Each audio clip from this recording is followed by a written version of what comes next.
Ce camion rouge que vous voyez traverser une piste africaine a 50 ans. Lors d'un récent séjour d'un mois au Maroc, j'ai été frappé de le voir encore partout, roulant quotidiennement sur les routes et les pistes. En France, il serait dans un musée ou à la ferraille. Ici, il transporte 15 tonnes de marchandises 6 jours par semaine et il rapporte de l'argent à son propriétaire.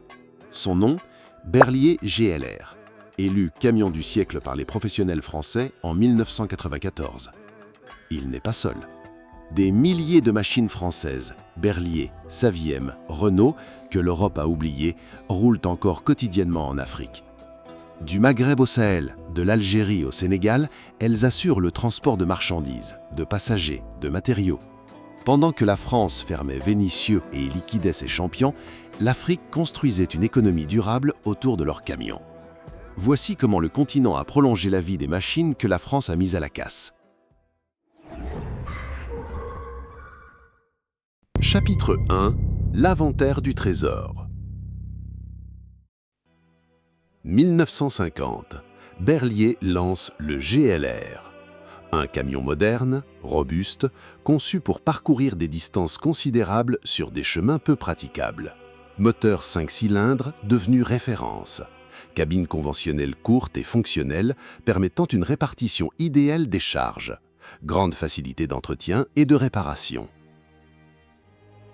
En 1951, Berliet veut prouver que ce camion peut conquérir l'Afrique. 2 prototypes du GLR colonial sont confiés à la compagnie saharienne automobile à Tougourt en Algérie. Une expédition Alger-Abidjan est organisée, 7500 km. Berliet monte à Dor pour constater la parfaite adaptation mécanique du véhicule à son usage. Le GLR passe l'épreuve du Sahara.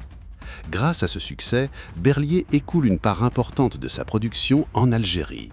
En 1953, une nouvelle succursale ouvre à Oran.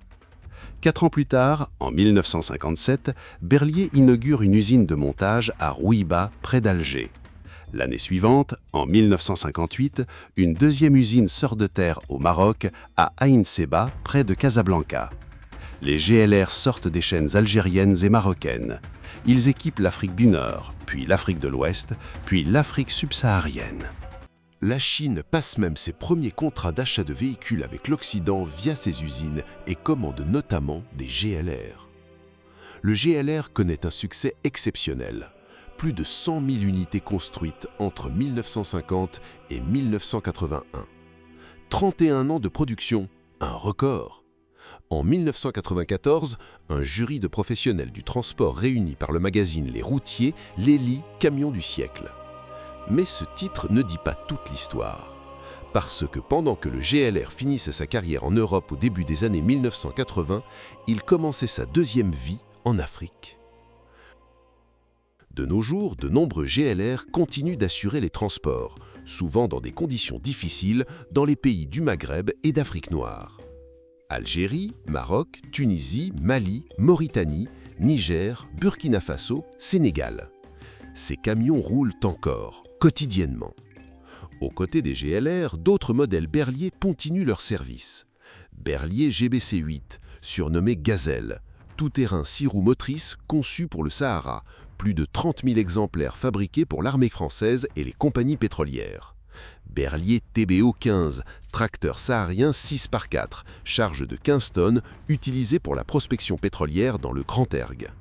Berliet GBO 15, porteur lourd 6x4, utilisé par l'armée française au Sahara, puis cédé au Mali et au Niger dans les années 1960. Un témoignage direct.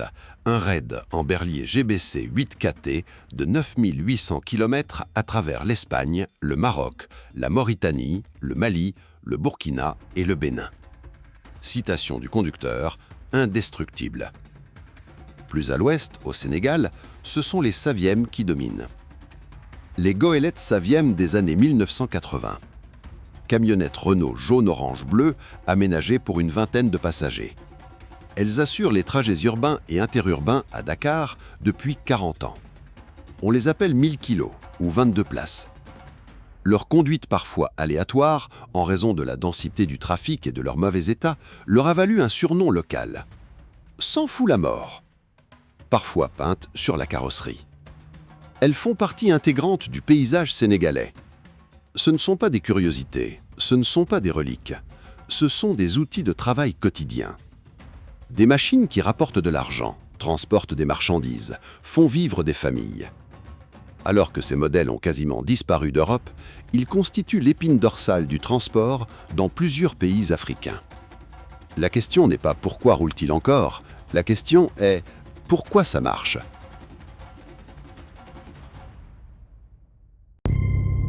Chapitre 2 – Pourquoi ça marche?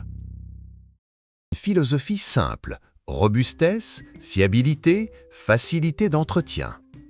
Première raison, la conception mécanique. Pas de turbo capricieux sur les premières versions, pas d'électronique au sens moderne embarqué, pas de calculateur, pas de capteur, pas de FAP, pas d'AdBlue. Un moteur que vous pouvez démonter avec des outils basiques, que vous pouvez réparer dans un garage de brousse. Le châssis est dimensionné pour encaisser les pistes défoncées. Les suspensions sont mécaniques, robustes, réparables. À l'opposé d'un camion moderne Euro 6, avec ses systèmes anti-pollution complexes, ses injecteurs haute pression et son électronique fragile, un camion moderne tombe en panne sur une piste africaine, vous attendez le dépanneur, qui peut mettre 3 jours à arriver. Un berlier GLR tombe en panne, le mécanicien du village répare, avec des pièces d'occasion ou fabriquées localement. Deuxième raison, la disponibilité des pièces détachées. Un réseau Europe-Afrique s'est structuré dès les années 1980. Des entreprises européennes spécialisées envoient régulièrement des conteneurs de 20 et 40 pieds vers le Sénégal, le Mali, Le Niger, l'Algérie ou le Maroc. Pompes à injection, filtres, freins, embrayage, batterie, alternateurs. Mais aussi une fabrication locale artisanale dans des ateliers qui reproduisent les pièces manquantes, bielles, joints, supports. Le stock accumulé continue d'alimenter l'Afrique depuis 4 décennies. Troisième raison, le savoir-faire préservé. Les usines Berlier d'Algérie et du Maroc ont formé des générations de mécaniciens. Montage, entretien, réparation. Ces hommes ont appris sur ces machines, ils les connaissent par cœur. Leurs fils ont appris d'eux. Transmission générationnelle du savoir. Aujourd'hui, un garagiste maghrébin ou ouest-africain de 50 ans connaît souvent mieux un Berlier GLR qu'un concessionnaire Renault Trucks européen. Quatrième raison, l'inadéquation des modèles modernes. Un camion européen récent sur une piste africaine, c'est souvent un cauchemar. Filtre à particules qui se colmatent dans la poussière, AdBlue difficile à trouver, électronique sensible à la chaleur et aux vibrations, suspension pneumatique fragile. Ces camions sont conçus pour l'autoroute européenne. Le Berlier GLR, lui, a été pensé pour l'Afrique, par des ingénieurs qui connaissaient le terrain. Mission Alger-Abidjan 1951. Mission Berlier-Ténéré 1959 avec les GBC Gazelle. Oui, j'en parle beaucoup de cette mission dans mes vidéos. Ces machines n'ont pas été parachutées. Elles ont été éprouvées pour l'Afrique. Et 50 ans après, elles prouvent que la conception était juste. Un transporteur malien avec son Berlier GLR parcourt les mêmes pistes qu'en 1960. Même charge, même fiabilité. Un éleveur mauritanien transporte son bétail sur des centaines de kilomètres. Un entrepreneur marocain fait tourner le sien dans les carrières depuis 30 ans. Les GLR n'ont pas survécu en Afrique par nostalgie. Ils ont survécu parce qu'ils sont les mieux adaptés. Et pendant que l'Afrique les faisait rouler, l'Europe les mettait à la casse. Chapitre 3. Le paradoxe. Pour comprendre ce qui s'est passé, il faut revenir à 1974.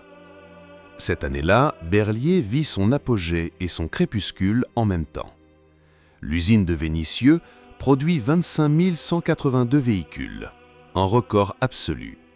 17 319 camions porteurs, 5 389 tracteurs, 1 490 autobus. Le GLR est toujours au catalogue. Il se vend, il fonctionne, les clients sont satisfaits. Mais l'entreprise est en difficulté financière. Trop de modèles, trop de diversification, des investissements lourds, une concurrence européenne féroce. Les banques s'inquiètent. L'État intervient. En 1975, Berlier passe sous contrôle de la régie Renault. 3 ans plus tard, en 1978, la fusion avec Saviem est officialisée. Berliet devient Renault Véhicules Industriels. La décision est présentée comme une rationalisation industrielle, regrouper les forces françaises face à Volvo, Mercedes, Scania. Mais pour les ouvriers de Vénissieux, c'est la fin d'un monde. La marque Berliet disparaît.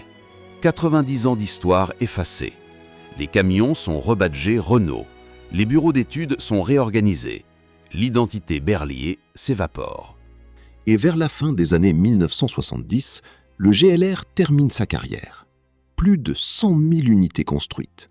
Un camion élu camion du siècle 13 ans plus tard. Mais la logique industrielle a tranché. Il faut faire de la place aux nouveaux modèles, aux nouvelles normes, aux nouvelles stratégies. En Europe, les GLR rejoignent progressivement les CAS. Les transporteurs les revendent à bas prix, les ferrailleurs les découpent. Quelques exemplaires entrent dans les musées. Une page se tourne. Pendant ce temps, à 6 heures d'avion de Lyon, une autre histoire s'écrit. Au Maghreb et en Afrique de l'Ouest, les GLR continuent à rouler.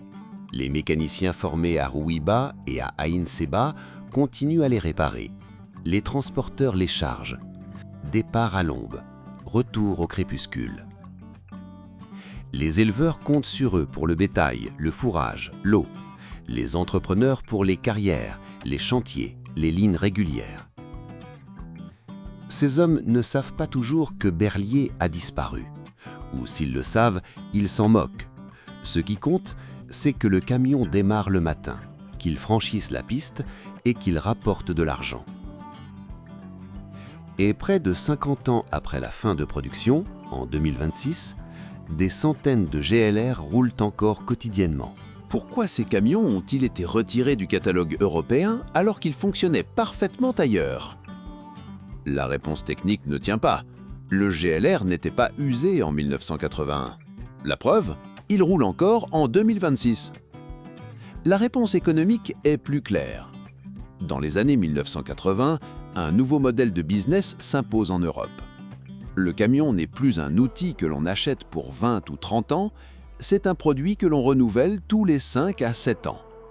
Les constructeurs gagnent sur le financement, les pièces détachées, les contrats de maintenance et le renouvellement. Un camion qui dure 30 ans, c'est un problème. Un camion qui dure 7 ans, c'est parfait.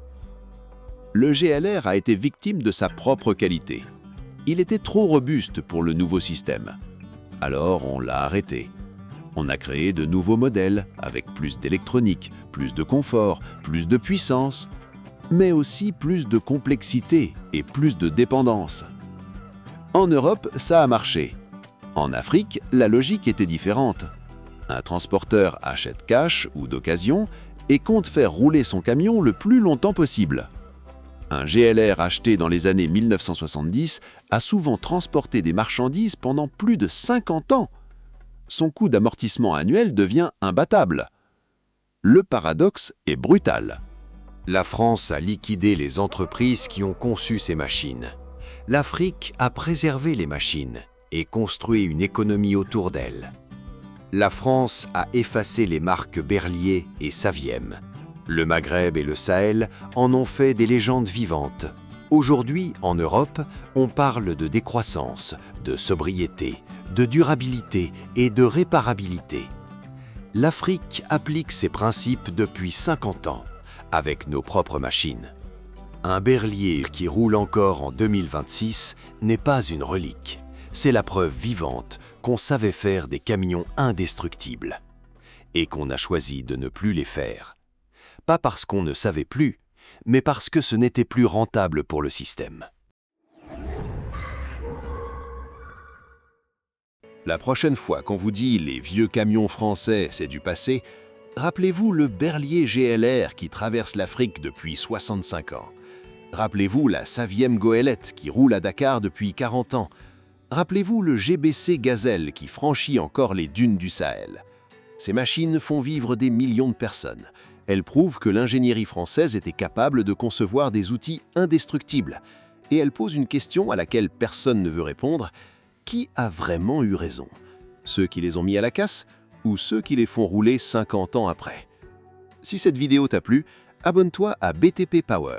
On continue à raconter l'histoire des machines que le monde a oubliées et qui refusent de mourir.